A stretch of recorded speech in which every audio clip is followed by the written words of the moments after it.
So this is the Friday rig. This is something I do occasionally on a Friday when I'm just looking forward to playing whatever my favourite rig is that week. And this one is, no surprise probably if you've been following the channel, this is very Hendrixy related. I've had quite a few people asking me what is the sort of rig signal chain you're using to get more Hendrixy sounds. So in this one I thought I'd take you through what is commonly what I'm using, but over the next several months, I'm going to be developing this, making it more complex, building a pedal board, all of that stuff. But today, I really just enjoyed this particular rig. And we'll answer the question, do I prefer Univibe before Fuzz or after Fuzz?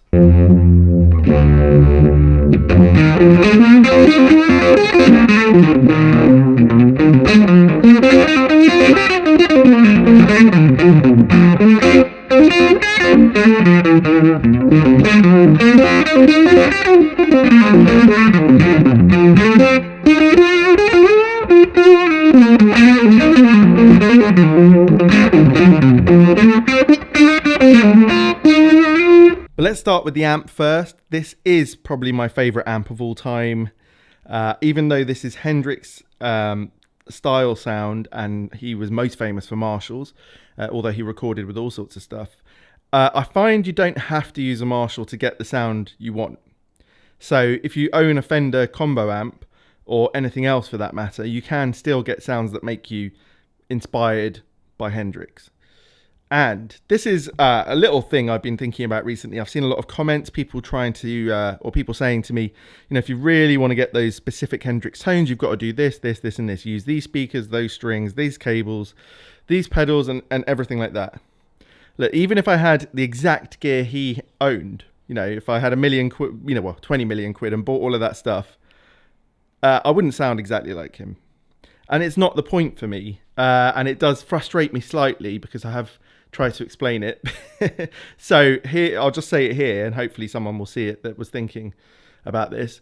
I know there's a lot of people who love to get the exact tone because it's the fun bit for them, the interesting part. And that is totally valid. I get that. It's just that's not the part that I'm interested in. You know, whether I'm using a Fender type amp, a Dumble type amp, a Marshall amp, a Vox, whatever it is, it's not about, is this the exact type of amp he used and is this the exact sound that he got? It's not like that for me. It's really not what excites me. You know, I'm much more thinking along the lines of what, you know, some great musicians like Doyle Bramwell II and Philip Sace, people like that do, which is they're definitely inspired by Hendrix or SRV, but they're not just basing everything they do off of that. You know, they take inspiration from it. They go through phases where they want to play exactly that gear, phases where they play as themselves. Ultimately, they still sound like themselves. And I'm just trying to develop my own style and voice. And part of that is going down this Hendrix rabbit hole because I want to see what sort of made the music work. You know, how did he play that gave him those sounds, but not the exact sounds. Okay, that's all I need to say about that. I'm sure it will still crop up in the comments quite a lot. And just, you know, so people know, you know, a lot of the information I see in the comments, which is supposed to be a like sort of, aha, did you know this? Or, you know, caught you out because you didn't know this sort of moment is, you know, all that stuff. I've seen it on forums.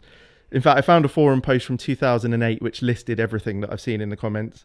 You know, it's not difficult to find. And it's, to be honest, yes, this is probably a bit of a rant now, but it just gets frustrating because I'm not trying to exactly mimic Hendrix. I've said that in every video. So, right, if I haven't turned you off already, let's carry on.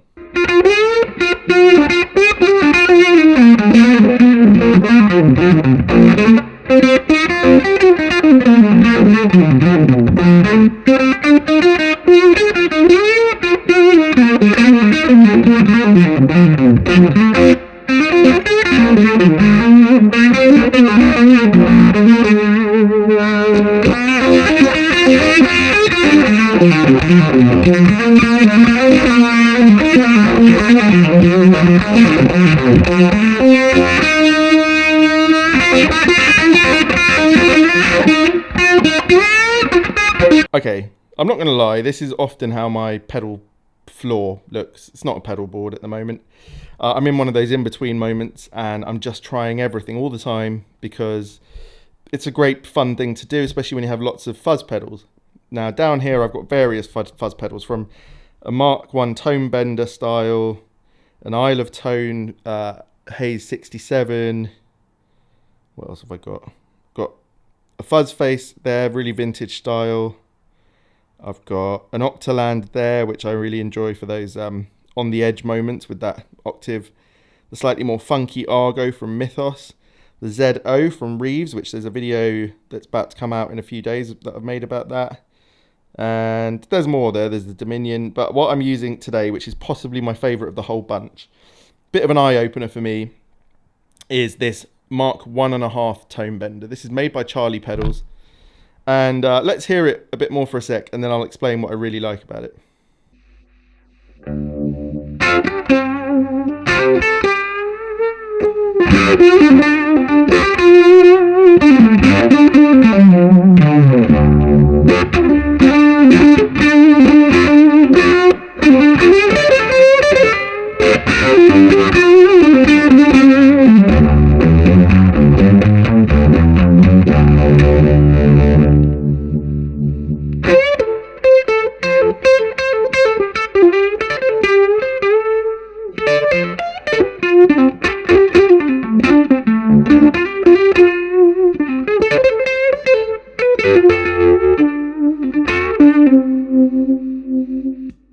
So at the beginning of the video, you heard a clip where the amp gain was really low. For this amp, you know, I normally run it way past half, and it was on about a quarter. And I like doing that with fuzz sometimes because it gives you a slightly more textured and less compressed thing. It can be a bit harder to play sometimes, but this Mark 1.5, 1.5 tone bender, which I found with other ones of this type, it has something interesting inside in it that makes it, for me, easier to play than a fuzz face with that sort of amp setting. It also has less low-end thud and boom to it. And for me personally, I can just get a bit more sustain out of each note, but whilst keeping that interesting textural sound. So I like the Mark 1.5, and this is a pedal that I'm going to be using a lot more, probably more than I will use fuzz faces. But we'll do a really good comparison video so you can get an idea, just to say I really like it. Whether I'm using it just mainly as a boost. It doesn't clean up quite as well as a fuzz face, but there are things you get in return for that. Okay, then I'm running into the 1968 Univibe by Kingtone. This was recommended to me by loads of people, and it's only the second Univibe I've really tried, apart from this MXR, which I've not used in this video. There's going to be a comparison video pretty soon about these two. This one costs 2.5 times as much as that, but you do get a double vibe. So basically you can ramp between one side to the other. So on the original units, there was a foot pedal that allowed you to ramp the speed. This one you can set 2 speeds and ramp between them at the press of that button, so it keeps the whole thing a lot smaller. But I have to say my first few days with it were a bit challenging. There's in Kingtone style, there's some internal screws to make things different, vintage versus modern sound, and how much mix is in there and how much volume. There's no volume on the front. And I think in his quest to make it smaller, he's made it quite inconvenient. I'm not 100% on this pedal, to be honest with you, sound-wise or use-wise. But I have grown to like the sound. And when I put these, just very quickly before I do the comparison video, between these two, there is a difference. You know, this hasn't got the real sort of light bulb thing inside it, and this one does, and this is the vintage type. But I've got to compare this to one of the big boys, so I'm getting a match. I'm borrowing from a friend one of the Sabadius ones soon, hopefully. So that'll be really interesting.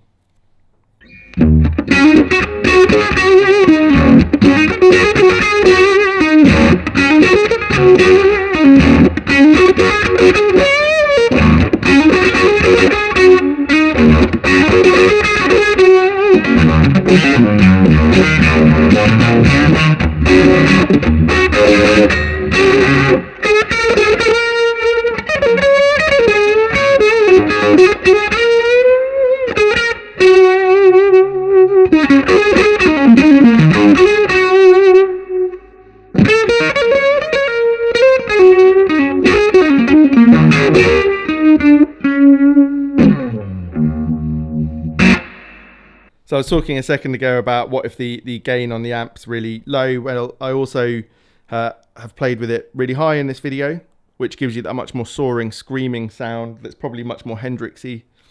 And you sort of bend a note and cling onto it, and it just keeps sort of getting bigger and bigger, which is a fantastic thing. And that happens more when you've got the gain on here. It also rolls off the top end a bit more, and it just has that more sort of, I guess, the fuzz that probably more people are going for than that low gain one. And often if you can't increase the volume of your amp, like often the gain, you know, putting the gain up on here will increase the overall volume, but I like to have the master wide open. I could put an overdrive pedal after the fuzz and keep the volume much lower by doing that. Something I'll explore. I'm going to be doing a video on how to get the most out of your fuzz pedal, and we'll explore that more. So I couldn't decide on guitars today, so I've actually picked two. These are my two favourite Strats. They're both master built. This is a Dale Wilson. It's got Abigail Ibarra, original Abigail Ibarra pickups, which, if you didn't know, she was winding pickups from the late 50s at Fender all the way through to, I think, the noughties. And these are from the early, well, until the early teens. Yeah, these are from about 10 years ago, I think, 10 or 12 years ago, whenever she last was working, probably. And this is tuned down to D. It's got no movement in that trem at all. And this was really set up to do SRV stuff. It's got heavy strings on. So you do get a lot more meat on the bone with this one. Whereas with this one, which also has the maple and feels quite a lot snappier. Whereas this is tuned down to D because I just prefer it in D and it's fantastic in that tuning. This is in E flat. This is in normal Hendrix tuning. And it has slightly lighter strings and the trem is not sort of decked. And for a lot of Hendrix stuff, this probably works better. And then for some of the deep stuff like Voodoo Child and even Machine Gun, I think this works really, really well. So I like to keep them both like that and gives me an option. I don't really prefer one over the other, I've got to be honest. I will probably do some sort of video where I try and choose between them, but I can't. I did actually put this one up for sale when I got the Dale Wilson, and it came off the next day. I played it. I can't let go of it, this guitar. I really, really do love it. I often sit on the sofa all of a Saturday or whatever, playing this into the amp I've got in my living room. It's just a lovely guitar to have around. It's light and it's just, yeah, it's lovely.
So that sort of answers the question. The Univibe goes after the fuzz for me. That's more of a Hendrixy sound. If you put the Univibe first, you're going to get that much more wavy thing, like a Robin Trower, I guess, did that. I will try that again in another video, but I think this is the way I like it. I like the way the fuzz hits the Univibe and the preamp of that. And I even sometimes turn off the actual vibe part of the Univibe and just have it on. That means the preamp is doing something, and you can really tell the difference. I like the way Univibe affects the sound and it hits the amp, and it really does an interesting thing that makes you instantly feel more Hendrixy when you play. So that's it for this week's Friday rig. I really enjoyed this one. This is going to form the basis of a pedal board for Hendrix stuff. I've bought a little pedal board just to do that because it doesn't have a lot of pedals on. You know, it would have a wah. I'm going to probably going to have two fuzzes, so I can choose between a fuzz face and this Mark 1.5. Going to have an octa land type fuzz, and then the Univibe, and that's it really. Maybe a delay for those more extreme moments. But anyway, I hope this one was good fun. I really enjoyed playing this, and I won't see you next Friday or even the one after. I'm away on holiday for a couple of weeks now, but there's some other videos I've recorded, so yeah, they should come out anyway. All right, thanks for watching. Cheers.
Thank you.